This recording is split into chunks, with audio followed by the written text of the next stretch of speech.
Saudara-saudara, dari beberapa informasi pemberitaan yang disampaikan oleh Organisasi Kesehatan Dunia WHO, diyakini bahwa penularan virus ini tetap terjadi melalui droplet. Hanya yang menjadi masalah adalah mikrodroplet. Mikrodroplet ini droplet yang ukurannya lebih kecil dan bisa berada di udara untuk waktu yang relatif lama, apalagi pada ruangan dengan ventilasi dan sirkulasi udara yang tidak maksimal. Kita bisa menyederhanakan dengan mengambil contoh misalnya asap rokok. Dalam satu ruangan tertutup yang sirkulasi udaranya tidak bagus, maka asap rokok ini akan tertahan lama. Dan bagi siapapun yang hanya menggunakan face shield tanpa menggunakan masker, pasti akan bisa mencium bau ini. Kurang lebih demikianlah droplet dari COVID-19 ini. Oleh karena itu, penggunaan masker mutlak harus dilakukan, harus dikerjakan, bukan face shield. Karena kita tahu pada mikrodroplet, dia akan mengambang di udara. Droplet memang bisa kita lindungi, kita cegah untuk ukuran yang besar dengan menggunakan face shield. Oleh karena itu, tetap kami menyarankan kepada saudara-saudara sekalian, gunakan masker. Lebih baik kalau memang bisa ditambah dengan face shield. Tetapi menggunakan face shield saja tanpa masker tidak akan memberikan perlindungan yang maksimal.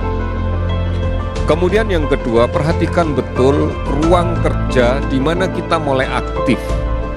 Upayakan bahwa udara tersirkulasi dengan baik. Upayakan udara tergantikan setiap hari. Menggunakan kipas angin pada ruang tertutup hanya akan memutar-mutar udara itu. Tetapi kalau menggunakan exhaust fan misalnya, kita bisa menarik keluar udara yang di dalam dan menggantikan dengan yang baru. Oleh karena itu, saudara-saudara sekalian, penularan ini akan memungkinkan terjadi. Satu sisi, banyak kasus positif dengan gejala yang ringan yang tidak perlu dirawat di rumah sakit, tidak perlu diisolasi di rumah sakit. Sisi yang lain, penularan melalui droplet harus kita cegah. Kita tidak boleh mengandalkan hanya menggunakan face shield saja. Gunakan masker. Ini yang penting. Dan gunakan masker apapun. Namun kita menyadari bahwa masker yang tidak comfort, yang tidak nyaman akan membuat orang menjadi tidak bisa bertahan lama menggunakan masker. Oleh karena itu, pilihlah masker yang nyaman.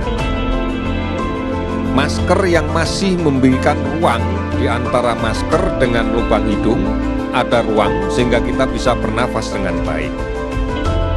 Kita tidak menyadari bahwa menurunkan masker ke dagu itu sama dengan mencemari bagian dalam masker dengan penyakit yang mungkin nempel di dagu.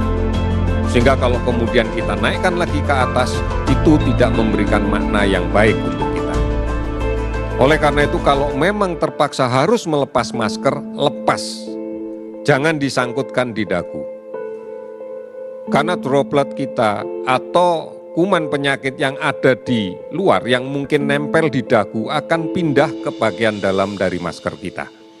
Oleh karena itu, sebaiknya kalau memang pada saat akan makan, pada saat akan berbicara di dalam suatu forum, lepas maskernya, bukan diturunkan ke dagu. Setelah selesai, gunakan lagi dengan tetap menjaga bagian dalam masker tetap tidak terpapar benda yang lain.